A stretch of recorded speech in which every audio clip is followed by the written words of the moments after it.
dhinaca heer qaran waxaynu u baahannahay marka ugu horeysa equal representation inaan golayaasha siyaasadeed la abuuray ama xisbi ha noqdaan ama baarlamaan ha noqdaan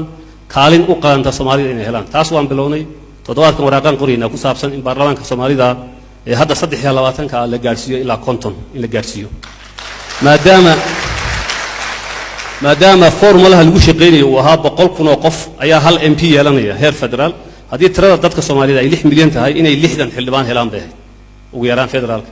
hadda laakiin qowmiyadaha anagu aan ka badnayn yaan ka hooseeyay 3 baan leenahay qowmiyada Tigray waa anagu aan ka badnahay 38 bay leedahay wax loojiga ku salaysnaa ma jirin laakiin ma hayno aqooyahan iyo dhalinyarada iyo shacab arintaasi xanuun ay ku hayso ka hadlay aqooyahan keenay dhalinyarada waxa xanuun ku haya beeshay qaadatay wasaaradda maaliyadda beeshay qaadatay wasaaradda hawlaha guud marka taa in aynu iyadana kor u qaadno dhammaanayna waa muhiim dhinaca kale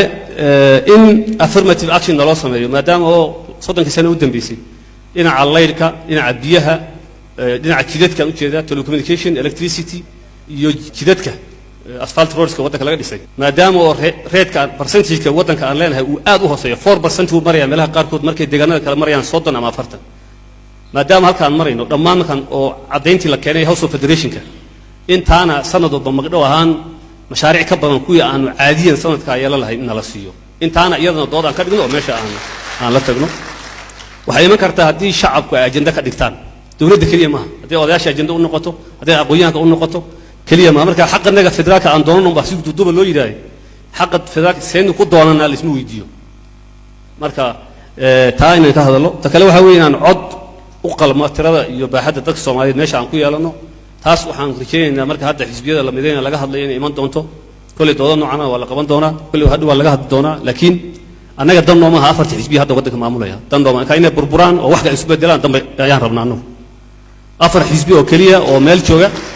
dan nooma maadaama ay dan noo ahayn waxa wixii lagu bedelayo inuu yimaadaan rabnaa waxa lagu bedelayaa ma wuxuu noqonayaa marka hal xisbi mise wuxuu noqonayaa in la balaariyo iyaga oo sagaal laga dhigo meesha afarta oo lagu soo daro waa wax dood oo hadda iman doono oo haddaba meelo badan maartay khilaaf ka taagan yahay laakiin annaga ahaantano mabaadiin oo qoran baa jira oo maalintii dhisana laga dooday ilaa 7 qodob oo aan ku salaynayno wax walba oo go'aan oo la qaadanayo inay kuwaas waafaqaan waxa kamid ah ismaamulka iyo self autonomy iyo federalism Soomaalidu inuu banaanka yahay oo cidna aynan ka hor imaneyn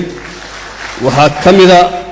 ah luqadda Soomaalidu inay noqoto wax ku shaqeynayo xisbigaasi heer federaal si representation kanaga aan awood ugu leenahay gudaha uu si xoogaysto luqadda Soomaaligu in federal language working laga dhigo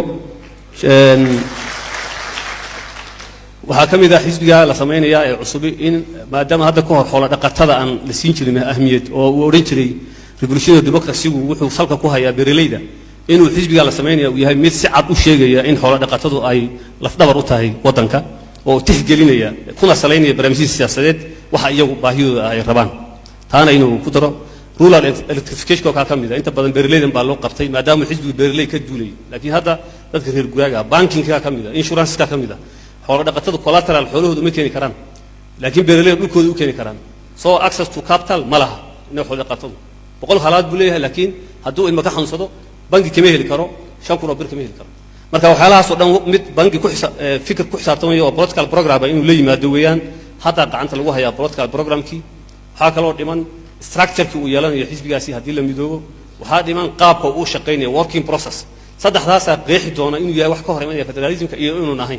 si duuduuba una lama oran karo haddii hal xisbi leeyahayna federalismka laga tagay hadduu hal xisbi uu nahayna laga tagay lama oran karo wadana federaal sida India oo kale yaa jira oo haddana hal xisbi laba jira adduunka jira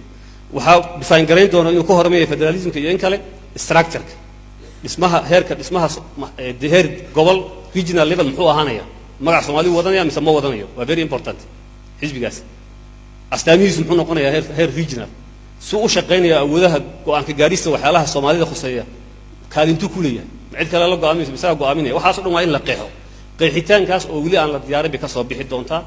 marka halka ay gaadho shacabka u soo badhigayna fikir waxaan ka qaadan point xukuumaddu ku halgami doontaa hadii la yiraahdo wax gaar ah oo qarsoon oo annagu intaan soo saxeexano aan shacabka oran doono waxaas korka laga keenay habeeraatay ma jiri doono idin sheegaya